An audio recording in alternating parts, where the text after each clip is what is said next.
प्रिय छात्रों, RBM classes में आपका स्वागत है। आज हम एनसीईआरटी गणित का प्रश्नावली 1.4 का प्रश्न क्रमांक दूसरे का छठवां हल करेंगे। इससे पहले वाले वीडियो में हम दूसरे का पाँचवां तक हल कर चुके हैं। तो चलिए छठवां स्टार्ट करते हैं। प्रश्न में यही लिखा था कि इसमें बताना था कि किसका दशमलव प्रसार शांत है और किस परिमेय संख्या का दशमलव प्रसार अशांत आवर्ती है। तो ये सभी परिमेय संख्याएं हैं। परिमेय संख्याओं का दशमलव प्रसार दो प्रकार का होता है, एक तो शांत और दूसरा अशांत आवर्ती। ये परिमेय संख्याओं का दशमलव प्रसार है। उसके बाद अभी अपरिमेय संख्या भी है, उसका दशमलव प्रसार अशांत अनावर्ती होता है। अपरिमेय का केवल एक टाइप का होता है, उसका क्या नाम है? अशांत आवर्ती। अशांत आवर्ती का मतलब है कि वो कटेगा भी नहीं और दोहराएगा भी नहीं। और अशांत आवर्ती का क्या मतलब था कि कटेगा तो नहीं लेकिन वो दोहराने लगता है। तो परिमेय संख्याओं का जो दशमलव प्रसार है वो दो प्रकार का होता है, शांत और अशांत आवर्ती। तो ये परिमेय संख्या ही है, इसलिए इसमें यही बताना है कि इसका दशमलव प्रसार शांत है या अशांत आवर्ती है। तो इसको पता करने के लिए बताए थे कि अगर हर का जो गुणनखंड है वो 2 का कुछ भी पावर हो जाए, 2 की पावर m और 5 की पावर n के रूप का अगर है तो उसका दशमलव प्रसार शांत होता है। और यदि हर का गुणनखंड 2 के पावर m और 5 के पावर n के अलावा कुछ और आ गया, चाहे जो आ जाए, तो उसका दशमलव प्रसार अशांत आवर्ती होगा। तो चलिए इसको अब सॉल्व करते हैं। ये 2 के पावर 3 और 5 के पावर 2 लिखा है, तो इसका दशमलव प्रसार 2 के पावर m और 5 के पावर n के ही रूप का है, इसलिए क्या हुआ, इसका दशमलव प्रसार शांत है। तो यहाँ लिख देते हैं, पहला शुरू से पूरा इसमें लिख देते हैं। चूँकि इसका दशमलव प्रसार चूँकि इसका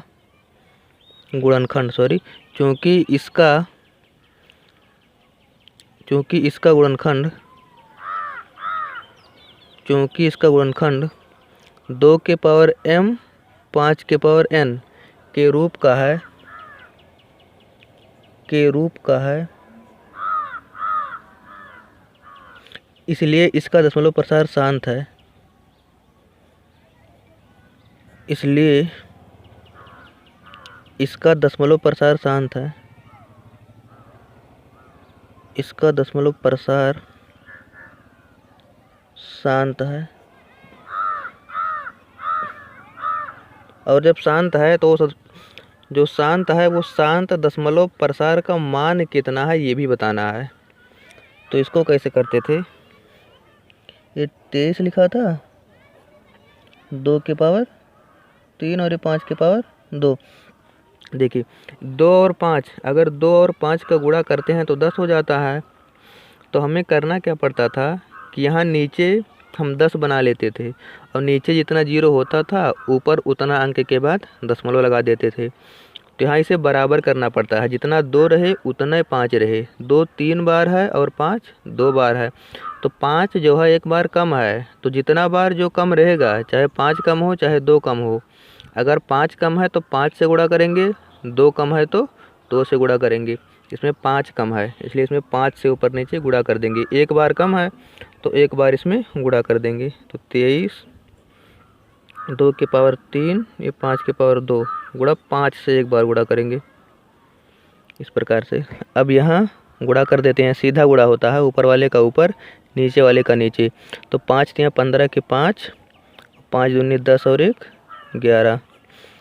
अब इसको देखिए, ये 2 के पावर 3 ऐसे रहेगा और ये गुणा करने पर घातें जुड़ जाती हैं। यहाँ 1 है, जहाँ कुछ नहीं पावर होता वहाँ 1 होता है, तो गुणा करने पर घातें जुड़ जाती हैं। तो 2 और 1 3, तो 5 के पावर ये 3 हो गया।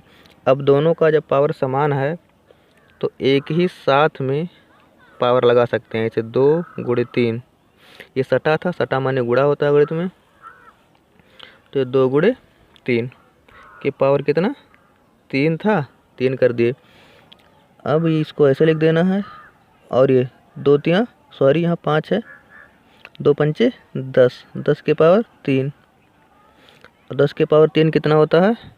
जितना पावर उतना जीरो लगा देते हैं। 1 2 3, तो 3 जीरो लगा दिए। अब 3 जीरो लगा दिए तो यहाँ क्या होता है, जितना जीरो उतना अंक के बाद दशमलव, तो 3 जीरो है तो 3 अंक के बाद दशमलव, यानी 0.115। यही आंसर हो गया, यानी कि यही वो दशमलव प्रसार है। यानी कि इसमें ये भी बताना था कि शांत है कि नहीं। अगर शांत है तो उसका दशमलव प्रसार भी लिखिए, तो उसका दशमलव जो प्रसार है वो 0.115 है। तो इस प्रकार से ये वाला हो गया छठयां। छठयां के बाद सतयां सॉल्व करते हैं। अब सतयां में लिखा है, सतयां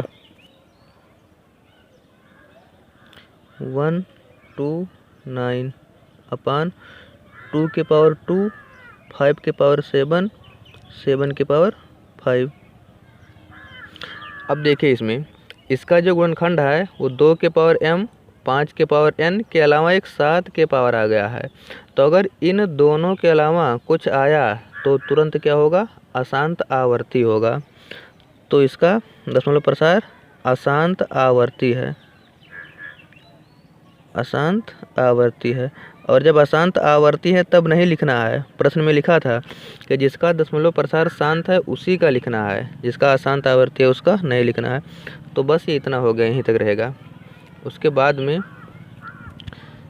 आठवां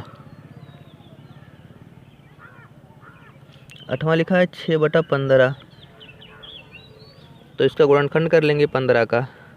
तो जब 15 का गुणनखंड करेंगे तो हो जाएगा 6। 15 का गुणनखंड 3 गुणे 5 होता है, 3 5 15। तो देखिए इसमें 5 तो है, ये सही है, 5 रहता है तब तो शांत होता है। लेकिन 3 आ गया, 3 नहीं है 2 होना चाहिए था। अगर 2 रहेगा तब शांत होगा। अगर 2 के अलावा और 5 के अलावा कुछ और आ गया तो वो अशांत हो जाता है, अशांत आवर्ती। तो ये भी क्या है, अशांत आवर्ती है। तो इसका भी दशमलव प्रसार नहीं लिखना है। ये हो गया इतना। उसके बाद में अब हम 9वां का अध्ययन करेंगे, 9वां सॉल्व करेंगे। 9वां जो है 35/50 लिखा है, 35/50। तो 50 का गुणनखंड कर लेंगे। अगर बड़ा होता है नीचे वाला तो यहाँ किनारे कर लेते हैं 50 का। 50 का होगा, 2 से काटेंगे, 2 दूनी 4, 1 बचा 10 हो गया, 2 पंचे 10। अब 2 से नहीं कटेगा, 5 से, 5 25 और ये 5 एकम 5। इस प्रकार से होगा ये। तो इसका गुणनखंड कितना आया, 35। तो ऐसे रहेगा। अब नीचे 2 गुणे 5 गुणे 5, यानी कि इसको लिख सकते हैं हम 35/2। एक बार है और 5 2 बार है, तो 2 के पावर 1 गुणे 5 के पावर 2। तो इसका जो गुणनखंड है वो 2 के पावर m और 5 के पावर n के रूप का है, इसलिए क्या है, शांत है। और जब ये शांत है दशमलव प्रसार, तो इसका मान भी निकालना है। तो इसका मान यहाँ निकाल देते हैं, 35, 2 के पावर 1, 5 के पावर 2। अब इसमें देखेंगे किसका मान कम है। 5 2 बार है, 2 1 बार है, तो 2 1 बार कम है। तो जो कम होता है उसी का ऊपर नीचे गुणा कर लेते हैं, जितना बार कम होता है। तो यहाँ गुणा कर देते हैं 2 से, 2 1 बार कम था, ऊपर सीधा फिर नीचे भी सीधा, तो 35 दूना 70 हो जाएगा। और यहाँ 2 के पावर यहाँ 1 है, तो 1 और 1 2 के पावर 2, गुणा करने पर घातें जुड़ जाती हैं, इसलिए 1 और 1 2 हो गया। और यहाँ गुणे 5 के पावर 2, तो ये 70 ऐसे रहेगा। और ये 2 गुणे 5 सटा करके रख लेंगे। और पूरे पर पावर था तो कोष्टक लगा करके पूरे पर लगा दिए, दोनों पर था इसीलिए कोष्टक लगा करके पूरे पर लगा दिए। तो ये 70 होगा, ऐसे रहेगा। और ये 2 पंचे 10 हो जाएगा, 10 के पावर 2 माने 100, 10 दामा 100। तो यहाँ हो जाएगा 70/100। 1 से 1 0 कट गया, अगर कटता है तो काट देते हैं। तो यहाँ बचा 7/10। अब 1 0 है तो 1 अंक के बाद दशमलव, ये होगा इसका आंसर। उसके बाद एक और बचा है 10वां। 10वां जो कि पहले वाले सवाल में नहीं बताए थे, छूट गया था, तो इसमें देख लेते हैं उसको। 10वां जो है लिखा है 77/200 10। तो 77/210 जो लिखा है इसका अध्ययन कर लेते हैं जल्दी से। 210 का गुणनखंड करना पड़ेगा 210 का, क्योंकि ये बड़ा है। अगर बड़ा रहेगा तो यहाँ किनारे उसका गुणनखंड कर लेंगे हम। तो इसको 2 से काटेंगे, 2 एक कम 2। अब देखिए 2 का एक बार नहीं जाएगा, जब एक भी बार नहीं जाएगा तो 0 बार लेकर जाएंगे। 2 0 0 0 लेकर गए हैं, 1 था तो 1 हासिल बचा है, तो ये कितना हो गया 10। तो 2 पंचे 10। फिर 2 से नहीं कटेगा, 3 से काटेंगे। 3 त्रिक 9, 3 पचे 15, 3 त्रिक 9, 3 पचे 15, 5 है ये। उसके बाद ये 3 से नहीं कटेगा, 5 से कटेगा, 5 सते 35 और ये 7 एक कम 7। तो इस प्रकार से इसका गुणनखंड हो गया 7/2 × 3 × 5 × 7। तो देखिए ये स्पष्ट नज़र आ रहा है कि इसमें 2 आ गया, 3 आ गया और 7 आ गया। तो इसका दशमलव प्रसार क्या है? अशांत है। और जब अशांत है तो क्या करना है? उसका मान नहीं लिखना है। तो ये हो गया यहीं तक। तो उसके बाद में अब एक सवाल इसमें और बचा है, तीसरा। तो तीसरे का भी अध्ययन कर लेते हैं। तीसरा प्रश्न जो लिखा है, तीसरा पहले प्रश्न पढ़ देते हैं, उसके बाद इसका अध्ययन करते हैं। देखिए इसमें तीसरे में क्या लिखा है। लिखा है कुछ वास्तविक संख्याओं के दशमलव प्रसार नीचे दिए गए हैं। प्रत्येक स्थिति के लिए निर्धारित कीजिए कि यह संख्या परिमेय संख्या है या नहीं। तो कुछ संख्याएं ये 3 दी गई हैं, 1 2 और ये 3। तो इसमें चेक करना है कि ये परिमेय संख्या है कि नहीं। तो उसके बाद क्या करना है, यदि यह परिमेय संख्या है तो चेक करेंगे, या तो वो परिमेय आएगा या तो वो अपरिमेय आएगा। लिखा है कि यदि परिमेय संख्या है, चेक करने पर यदि परिमेय संख्या है और P/Q के रूप की है, तो कोई भी परिमेय संख्या वो P/Q के रूप की ही होती है। तो Q के अभाज्य गुणनखंडों के बारे में आप क्या कह सकते हैं? इसका ये मतलब हुआ कि जब हम चेक करेंगे तो जो परिमेय संख्या आएगी, नीचे दिया गया है, चेक करेंगे, वो या तो परिमेय आएगी या तो अपरिमेय आएगी। तो जो परिमेय संख्या होती है, अभी उसको बताए हैं कि जो परिमेय संख्या होती है उसका जो दशमलव प्रसार होता है वो 2 प्रकार का होता है, एक तो शांत और एक अशांत आवर्ती। तो अगर परिमेय संख्या है तो उसका दशमलव प्रसार या तो शांत होगा या तो अशांत आवर्ती होगा, और यदि अपरिमेय संख्या है तो उसका दशमलव प्रसार अशांत अनावर्ती होगा। तो वो लिख देंगे। अब कह रहा है कि Q के अभाज्य गुणनखंडों के बारे में आप क्या कह सकते हैं? इसका ये मतलब हुआ कि अगर परिमेय संख्या होगी तो परिमेय संख्या का जो हर का गुणनखंड होता था वो 2 के पावर m और 5 के पावर n के रूप का होता था। और ये कब होता था? जब दशमलव प्रसार शांत होता था। अगर दशमलव प्रसार शांत है, देखिए ये वाला पहला शांत है, तो अगर शांत है तो उसका जो हर का गुणनखंड होगा वो 2 के पावर m और 5 के पावर n के रूप का होगा। यही तो अभी किए हैं, पहले इसका उल्टा कर रहे थे। पहले भिन्न दिया रहता था, तब ये बताना पड़ता था कि उसका दशमलव प्रसार शांत है कि अशांत आवर्ती है। तो अगर 2 के पावर m और 5 के पावर n के रूप का होता था तो दशमलव प्रसार शांत होता था, और अगर 2 के पावर m और 5 के पावर n के अलावा कुछ और आ जाता था तो उसका दशमलव प्रसार अशांत आवर्ती होता था। तो उसी का उल्टा आपकी है। देखिए इसमें इसका दशमलव प्रसार जो है वो शांत है। जब इसका दशमलव प्रसार शांत है तो ये परिमेय संख्या हुई, क्योंकि परिमेय संख्या का ही दशमलव प्रसार शांत होता है। तो इसका जो गुणनखंड होगा किस टाइप का होगा? शांत वाला। शांत वाला जो है वो 2 के पावर m और 5 के पावर n के रूप का होता है, शांत वाला। और ये देखिए बार लगा है, बार का मतलब बार बार आएगा, यानी कि ये अशांत आवर्ती है। तो अशांत आवर्ती वाला किस टाइप का होता था? अशांत आवर्ती वाला 2 के पावर m और 5 के पावर n के अलावा कोई और होता था, तभी तो अशांत आवर्ती माना जाता था। और ये देख लीजिए, ये अपरिमेय संख्या है। अगर इस टाइप का पैटर्न कहीं दिखाई दिया तो अपरिमेय संख्या मानी जाती है। देखिए 12 लिखा, यहाँ 1 0 था, 12 ऐसे लिखा, यहाँ 2 0 हो गया, फिर 12 ऐसे लिखा, यहाँ 3 0 हो गया। तो इस प्रकार से जो ये बढ़ती जाती है, एक संख्या रुकी रहती है और एक तो बढ़ती जाती है, तो वह अपरिमेय संख्या होता है। जैसे यहाँ भी देखिए लिख करके बताए हैं देखिए 2 लिखा है, 1 लिखा है, फिर 2 एक बार है, फिर 1 2 बार हो गया, फिर 2 रुका है, फिर 1 3 बार हो गया, फिर 2 रुका है, फिर 1 4 बार हो गया। यानी कि एक संख्या की बढ़ोतरी हो रही है और एक रुकी रहती है। ऐसे देखिए यहाँ पर 2 और 5 लिखा है, तो 2 एक बार है, फिर 5 2 बार हो गया, फिर 2 एक बार है, 5 3 बार हो गया, फिर 2 एक बार है और 5 यहाँ 4 बार हो गया। ऐसे देखिए इसमें तो पीछे बढ़ रहा है, आगे वाला भी बढ़ सकता है। ऐसे मान लेते हैं 1 4 लिखा है, तो देखिए इसको बढ़ा देते हैं, 1 1 हो गया, उसके बाद 4, फिर 1 1 1, फिर 4, फिर 1 1 1 4। इस प्रकार का अगर पैटर्न मिलता है तो वो अपरिमेय संख्या होती है। ठीक, इसको समझ लेना ध्यान से।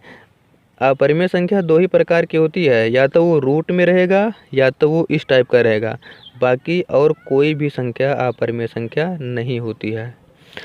तो ये वाला अपरिमेय संख्या है, तो इसके बारे में कुछ नहीं कहना है, केवल किसके बारे में कहना है, यह परिमेय संख्या है या नहीं। यदि यह परिमेय संख्या है और P/Q के रूप की है तो Q के अभाज्य गुणनखंडों के बारे में कहना है। अगर परिमेय है तब तो कहना है, और परिमेय नहीं है तो कुछ नहीं कहना है।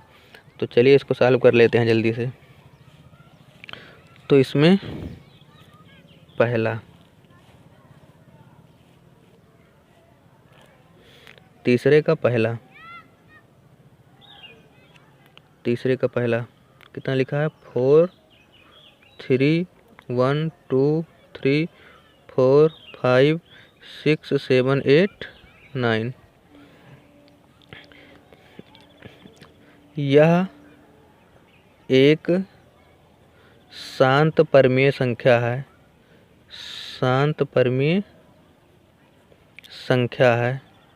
इसमें लिखना है, थोड़ा सा लिख देते हैं हम। ये शांत है, दशमलव अगर ख़त्म हो गया, डॉट डॉट करके लिखा होता है तब अशांत होता है, और डॉट डॉट करके नहीं लिखा है तो शांत है। तो ये शांत है, इसलिए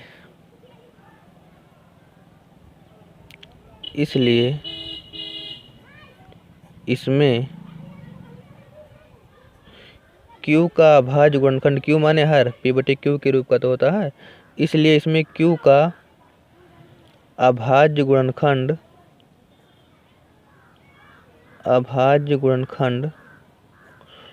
2 के पावर m और 5 के पावर n के रूप का होगा। ये पूछ रहा था प्रश्न, ये हो गया। उसके बाद तीसरे का जो दूसरा लिखा है वो 0.12000012000012 ऐसे आएगा डॉट डॉट करके। तो यह एक अपरिमेय संख्या है,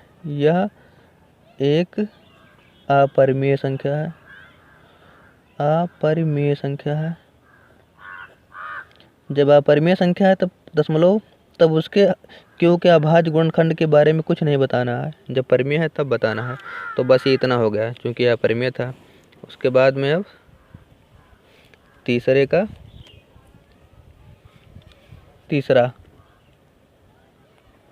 तीसरा, इसमें लिखा है 4 1 2 3 4 5 6 7 8 9।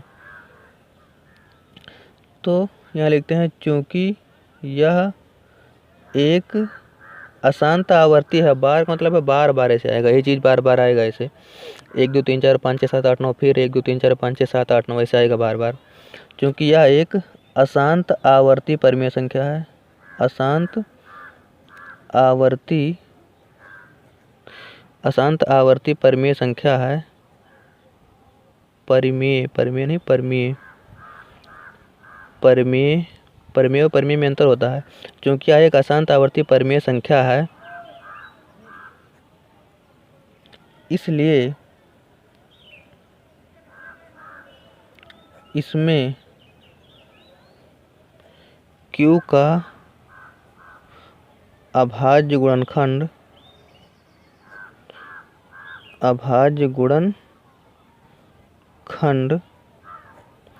2 के पावर m और 5 के पावर n के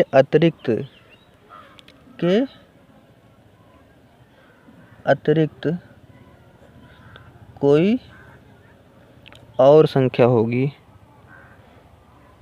कोई और संख्या होगी। देखिए इसका क्या मतलब हुआ। अगर ये अशांत आवर्ती है तो इसका जो गुणनखंड होगा हर का, वो 2 के पावर m और 5 के पावर n के अलावा कोई और होगी। कोई और तो होता है अशांत वाला, मतलब जैसे 3 के पावर कुछ हो गया, 7 के पावर कुछ हो गया, और भी बहुत संख्याएं, 11 के पावर कुछ हो गया, मतलब इन दोनों के अलावा कुछ और होगा तभी वो अशांत आवर्ती माना जाता है। तो यही लिखते हैं। तो ठीक है, अगर वीडियो अच्छा लगा होगा तो चैनल को सब्सक्राइब कर दीजिए। उससे हम जो भी नए वीडियो बनाएंगे उसका सूचना आपके मोबाइल पर पहुंच जाएगा और आप आसानी से उस वीडियो का अध्ययन कर लेंगे। तो ठीक है, अब हम जो है अगला पाठ, ये ख़त्म हो गया पाठ, अगला पाठ अगले वीडियो में अध्ययन करेंगे।